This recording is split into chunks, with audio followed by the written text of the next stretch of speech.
Hello కానమోకు కథావచనం మోహనవచనం పరిజ్ఞాన హితబాండం నిత్య చదువరి శ్రోతలకు ఆహ్వానం నమస్కారం.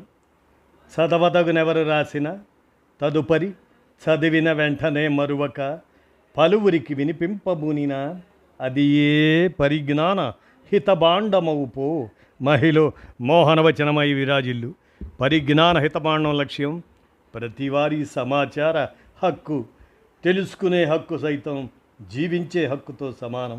ఆ స్ఫూర్తితోనే ఇప్పుడు వై శ్రీనివాస్ విరచిత అంశంగా హీలియం భవిష్యత్తు వనరు అనేటువంటి అంశాన్ని మన కానమోకు కథావచన శ్రోతలకు వైజ్ఞానిక అంశంగా వినిపిస్తాను, వినండి. హీలియం భవిష్యత్తు వనరు. ఇక వినండి. భవిష్యత్తుకు హీలియమే ఆధారం.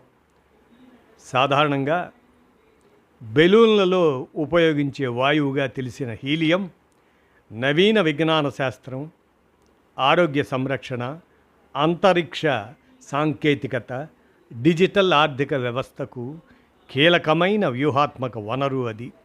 ప్రపంచవ్యాప్తంగా ఇటీవల నెలకొన్న సరఫరా అంతరాయాలు, ధరల పెరుగుదల హీలియం ప్రాధాన్యాన్ని స్పష్టం చేశాయి. హీలియం విశ్వంలో అత్యధికంగా లభించే రెండో మూలకం అయినా భూమిపై అత్యంత అరుదైన వనరుగా పేరుంది. ఇది యురేనియం, థోరియం వంటి రేడియో ధార్మిక మూలకాల క్షయం ద్వారా లక్షల సంవత్సరాల కాలంలో సహజ వాయువు నిల్వలలో ఏర్పడుతుంది. దీన్ని కృత్రిమంగా భారీ స్థాయిలో తయారు చేయటం కష్టం.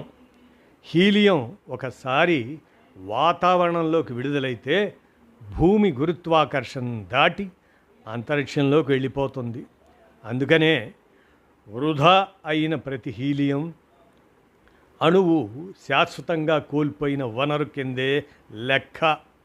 ఈ లక్షణమే దీన్ని చమురు, సహజవాయువు కన్నా విలువైన వ్యూహాత్మక వనరుగా మారుస్తుంది.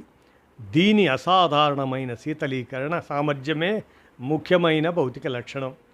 ద్రవ హీలియం 269 డిగ్రీస్ సెల్సియస్ దాకా ఉష్ణోగ్రతను తగ్గించగలదు. ఇంత తక్కువ స్థాయి ఉష్ణోగ్రతలను సాధించగల మరో వాణిజ్యపరమైన వాయువు ప్రస్తుతం అందుబాటులో లేదు. మరి అలాంటిది ఈ హీలియం దిగుమతులే దిక్కు మనకి. వైద్య రంగంలో హీలియం పాత్ర అత్యంత కీలకం. ఎంఆర్ఐ స్కానర్లు సూపర్ కండక్టింగ్ అయస్కాంతాల సహాయంతో పనిచేస్తాయి. ఈ అయస్కాంతాలను అత్యల్ప ఉష్ణోగ్రత దగ్గర నిర్వహించడానికి ద్రవ హీలియం తప్పనిసరి. హీలియం సరఫరాలో అంతరాయం ఏర్పడితే ఎంఆర్ఐ సేవలు నిలిచిపోయే ప్రమాదం ఉంటుంది. సెమీ కండక్టర్ పరిశ్రమలో కంప్యూటర్ ప్రాసెసర్లు, మొబైల్ ఫోన్ చిప్పులు, ఏఐ ప్రాసెసర్స్, డేటా సెంటర్ సర్వర్లు, ఆటోమొబైల్ ఎలక్ట్రానిక్స్ తయారీలోనూ హీలియందే కీలక పాత్ర. చిప్ తయారీలో వేఫర్లను చల్లబరచటం, ఛాంబర్లలోని మలినాలను తొలగించటం, లీకేజీ పరీక్షల నిర్వహణలో తోడ్పడుతుంది. ప్రతి అధునాతన GPU, AI server, cloud data వాటి సెంటర్ వెనక హీలియం వినియోగం ఉంది. అంతరిక్ష పరిశోధనా సంస్థలు, రక్షణ ప్రయోగశాలలకు ఇదొక అనివార్యమైన వనరు. రాకెట్ ఇంధన ట్యాంకుల్లో ఒత్తిడిని నియంత్రించడం, ప్రయోగాలకు ముందు వ్యవస్థలను శుద్ధి చేయటం, ఉపగ్రహాలు, అంతరిక్ష నౌకల్లో లీకేజ్ పరీక్షలు నిర్వహించటం, ఇటువంటి పనుల్లో కీలకంగా పనిచేస్తుంది హీలియం. సెర్న్ వంటి ప్రపంచ ప్రఖ్యాత పరిశోధన కేంద్రాల్లో సూపర్ కండక్టింగ్ అయస్కాంతాల నిర్వహణకు ఈ వాయువు అవసరం. క్వాంటం కంప్యూటింగ్ రంగంలో హీలియం భవిష్యత్ సాంకేతికతకు మూల స్తంభంగా నిలుస్తుంది. క్వాంటం ప్రాసెసర్లు అత్యంత తక్కువ ఉష్ణోగ్రతల దగ్గరే సమర్థంగా పనిచేస్తాయి. ఇందుకోసం మరి హీలియం 3, హీలియం 4 మిశ్రమాలతో పనిచేసే డైల్యూషన్ రిఫ్రిజిరేటర్లను ఉపయోగిస్తారు. హీలియం 3 భూమిపై అత్యంత అరుదుగా లభించేది కావడంతో భవిష్యత్తులో దాన్ని చంద్రుడి ఉపరితలం నుంచి సేకరించే ప్రణాళికలు కూడా రూపొందుతున్నాయి. ఇది భవిష్యత్ సాంకేతికతల అభివృద్ధి హీలియంపై ఎంతగా ఆధారపడి ఉందో సూచిస్తుంది. ప్రపంచ హీలియం ఉత్పత్తి కొద్ది దేశాల చేతుల్లోనే కేంద్రీకృతమై ఉంది. తద్వారా ఇది ఆందోళన కలిగిస్తున్న అంశం అయింది. అమెరికా, ఖతార్, రష్యా, అల్జీరియా ప్రపంచ ఉత్పత్తిలో అధిక భాగాన్ని నియంత్రిస్తున్నాయి. ఆ దేశాలు ముఖ్యంగా ఖతార్ ప్రపంచ సరఫరాలో 1/3 పైగా వాటాను కలిగి ఉంది. పశ్చిమాసియాలో ఎలాంటి రాజకీయ సైనిక ఉద్రిక్తత తలెత్తినా హీలియం సరఫరాపై ప్రత్యక్ష ప్రభావం పడుతుంది. ఇటీవలి గల్ఫ్ యుద్ధ సంక్షోభంతో ఇది స్పష్టమైంది. ఖతార్లోని ప్రధాన ఉత్పత్తి కేంద్రాలకు ముప్పు ఏర్పడటం, హర్మూజ్ జలసంధిలో రవాణా అనిశ్చితి పెరగటంతో ప్రపంచ మార్కెట్లో హీలియం ధరలు వేగంగా పెరిగాయి. దేశీయంగా హీలియం ఉత్పత్తి దాదాపు లేకపోవడంతో భారత్ 100% అవసరాలను దిగుమతుల ద్వారానే తీర్చుకుంటుంది.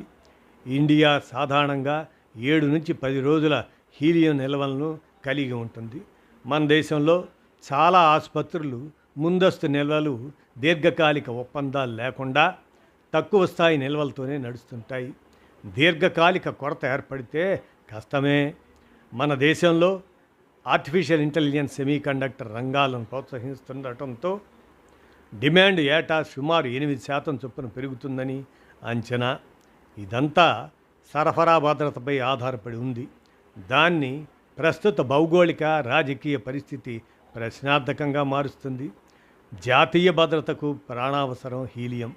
ప్రస్తుతం భారత్ సెమీకండక్టర్ రంగంలో భారీ పెట్టుబడులను ఆకర్షిస్తుంది. దేశాన్ని గ్లోబల్ చిప్ తయారీ కేంద్రంగా తీర్చిదిద్దే ప్రయత్నాలు జరుగుతున్నాయి. ఈ లక్ష్యాల సాధనకు విశ్వసనీయమైన హీలియం సరఫరా గొలుసు వ్యవస్థ అవసరం. జాతీయ క్వాంటం మిషన్, అంతరిక్ష కార్యక్రమాలు, అణు పరిశోధనల భవిష్యత్తు కూడా హీలియం లభ్యతపైనే ఆధారపడి ఉంది. అందుకని భారత్ తక్షణమే వ్యూహాత్మక చర్యలు చేపట్టాలి. నిల్వలను ఏర్పాటు చేయాలి. ఆసుపత్రులు, పరిశోధనా కేంద్రాలు, పరిశ్రమల్లో హీలియం పునర్వినియోగ వ్యవస్థలను తప్పనిసరి చెయ్యాలి. కృష్ణా, గోదావరి బేసిన్, రాజస్థాన్ ప్రాంతాల్లో హీలియం అన్వేషణకు ప్రోత్సహించి దేశీయ ఉత్పత్తి అవకాశాలను పరిశీలించాలి. దిగుమతుల కోసం ఒకే ప్రాంతంపై ఆధారపడకుండా అమెరికా, అల్జీరియా, ఆస్ట్రేలియా, టాంజానియా ఇటువంటి దేశాలతో దీర్ఘకాలిక ఒప్పందాలు కుదుర్చుకోవాలి.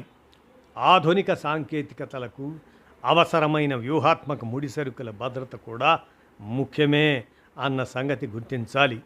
హీలియంను పారిశ్రామిక వాయువుగా కాకుండా సాంకేతిక స్వావలంబనకు, జాతీయ భద్రతకు కీలకమైన వ్యూహాత్మక వనరుగా గుర్తించడం అవసరం అని వై శ్రీనివాస్ గారు, ఈయన విశ్రాంత scientific officer, radiation safety, atomic energy విభాగంలో ఉండేవారు.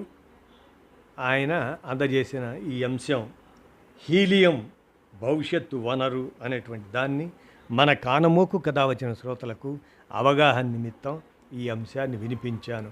వైజ్ఞానిక అంశంగా విన్నారుగా. ధన్యవాదాలు.